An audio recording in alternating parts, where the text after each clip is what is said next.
Hello, I'm Elizabeth Jose. And I'm Amanda McLean. Today we're going to talk about teaching children to be advocates. What is self-advocacy? Self-advocacy is knowing what you want, what you are entitled to, and how you can effectively achieve your goals. We're specifically going to talk about children with learning disabilities and how they can be self-advocates. In order for them to be self-advocates, they must understand their strengths and weaknesses and then know how to effectively communicate for themselves.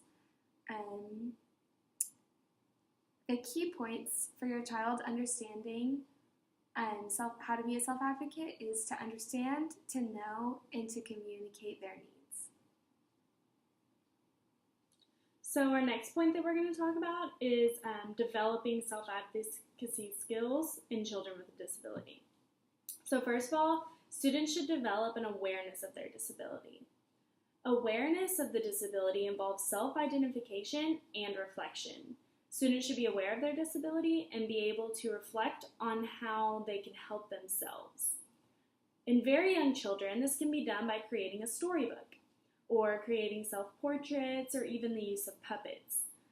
As the child gets older, the adolescent may choose to consult with a knowledgeable person about their disability and participate in a group panel or even create a video about their disability. Next, students should be able to state their strengths and weaknesses.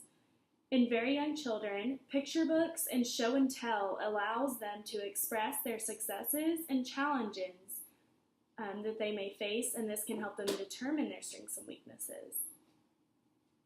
Adolescents can be encouraged to make a checklist of things that they need to work on and things that they've succeeded in, or they can create a daily journal in which they talk about their strengths and weaknesses and how they're improving or not. They need to be able to evaluate problems and solutions. Problem solving is an important skill for children to be self-advocates. The key to encouraging critical thinking and problem solving is to start from an early age. You can also role play situations, and this will help them to trying it in a real setting. You need to discuss the legal rights with your students so that they know what they're entitled to. It's also important for self-advocates to be able to talk about their legal rights in a positive way. Definitely. Some steps to being an advocate. Number one, be informed.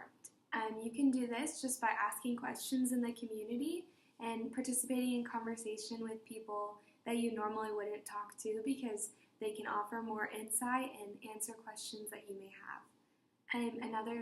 Number two is to engage with your community. This could be by attending a school board meeting, talking to your neighbors, and just getting to talk about different issues that people are dealing with and be there to listen to them. And the third step is to speak out. And this may start small with writing a letter and then work your way up until you're confident enough to speak at a conference or at a meeting about something that you're passionate about or something you see that needs to be changed. And step number 4 is to get inspired. You can do this by visiting advocacy websites or just learning about other people that share the same passions and interests as you so that you can collaborate. And the 5th step is to share your advocacy story. So after the process of you standing up and speaking out, it's important to share what you went through and what you learned from your experience so that you can better help those that are about to go through the same thing as you. And just pouring out what was poured into you is the last step. Alrighty, and so as far as our next point goes, it's kind of self-advocacy and self-determination and taking that to the next level. So students in high school can be taught self-advocacy skills. The next level of students with learning disabilities who are self-advocates is creating a society that understands and honors the rights of individuals with disabilities. So you can do this in several ways. First of all, you need to start by raising self-awareness and disability knowledge in your community. So a second way in which you can do this is by creating support groups.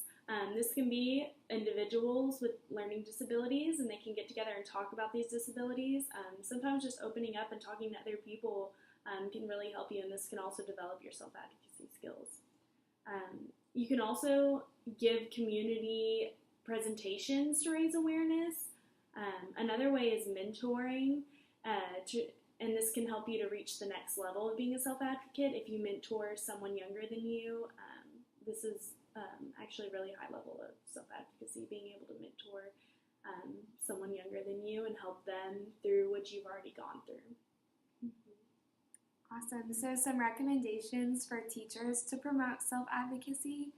And first we have encourage the student to be an active participant in the IEP process and other decisions in their lives. And it's important for them to know that they have control and they have say in what's going on because it's their own life, and just letting them know that they have that power. Also, listen to the problem and ask the student for input on possible accommodations or modifications that they may need. So that's super important, just so that they know that you're there to listen to them, and that you're not just closing the door to any problems that they may have, but that you want to be there to serve them. Next, we have provide opportunities for the student to practice self-advocacy. So that's just showing them that you want to give them that power and allowing them to practice that so that they can continue that later. And then next we have to teach problem-solving methods and skills in middle school that they can then take to high school. So just building the blocks that they can continue to build on in high school. So just starting with wherever they're at right now and just helping them progress so that they can keep moving forward as they get older. And then next we have share all testing information with the student so that they're very aware of the tests that they're taking and accommodations and modifications that can be provided for them, and just let them know completely what's going on and don't keep anything hidden from them. And then lastly, give the student responsibility and allow them to see the consequences for their actions, whether that's good or bad. Just letting them know that what they do has power and can affect others, and allowing them to see that when you're able to work with them is super important. Yeah, and so our last point is the way that the community responds.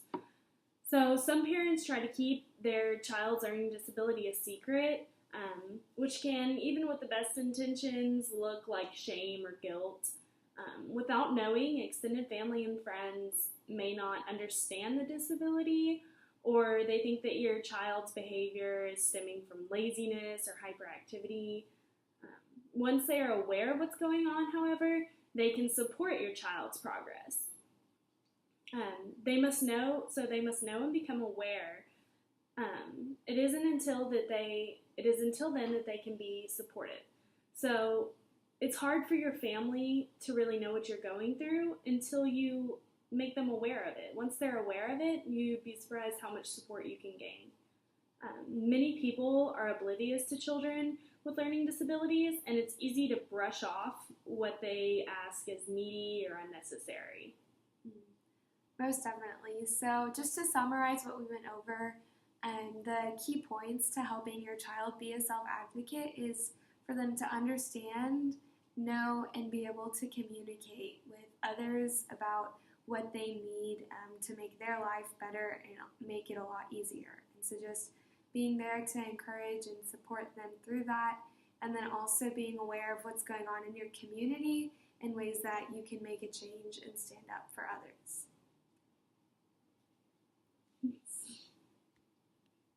So now we're going to watch a video that kind of reiterates a lot of what we were saying.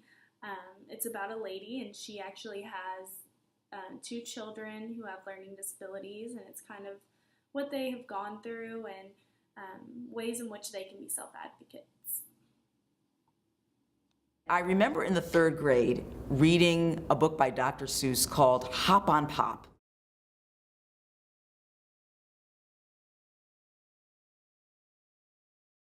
There is a line in Hop on Pop that says, "We all are tall." And I think that that almost became my destiny, which was to find out how I am tall. What are my talents, skills, and abilities, and how can I access them? Each of my children have struggled with reading, and I think that's very common with people that have learning disabilities. But I think the first thing is accepting it, and then arming yourself with the information needed to help those children, and then imparting that information to the kids and saying, this is how you learn best. You're not dumb, stupid, or lazy. These are the things that you need because you have a learning disability. Self-advocacy is saying, this is who I am, this is what I need best. I need it read to me. I need the questions read to me 3 times. I need to take more time in coming up with the answer. And having your son or daughter be able to know that information about him or herself and to be able to articulate it clearly. When it first became apparent that both my son and my daughter each have learning disabilities, I knew right away that I had to build a community around me, that I was not alone, and that I knew there were other parents going through this. And that's actually one of the great things about living in the age of technology. I was able to reach out through the internet and find like minds and similar situations and build a community of folks who really understood what I was going through and could offer me help and information and resources. And that's where the beginning of that help came. NCLD, those letters, they carry such promise.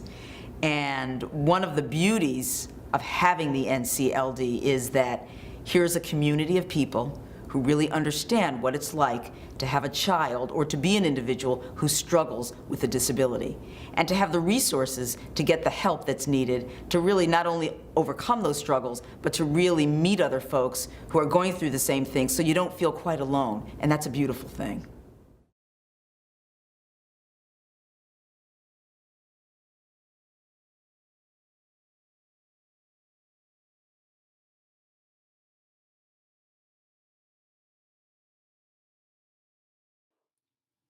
All right, so after watching this video, she mentions a couple of the things that we talk about. She talks about the importance of understanding your disability, first of all, and then she talks about the student being able to tell the educator, their parents, what accommodations that they require so that they can be successful in their schooling. And so that was good. She just kind of reiterated some of the stuff that we talked about. And I liked her point at the beginning that we are all tall. I personally am pretty short, but knowing that we all have the power, we all have strengths and weaknesses and capabilities to really exceed and get things done that we feel passionate about. And so taking that into considering how to help children be advocates, I really liked what she said about just building the community and knowing you're not alone. And yes, we all have strengths, and yes, we all have weaknesses, and so just really helping the child understand that there's not anything wrong with them just because they're different or just because they have a learning disability. It just means they need to be aware of ways to speak up for themselves and how that will look differently when they're taking tests with accommodations or modifications. Just really being aware and understanding, knowing that it's not the end of the world and that good things can come out of it, and that we're all tall.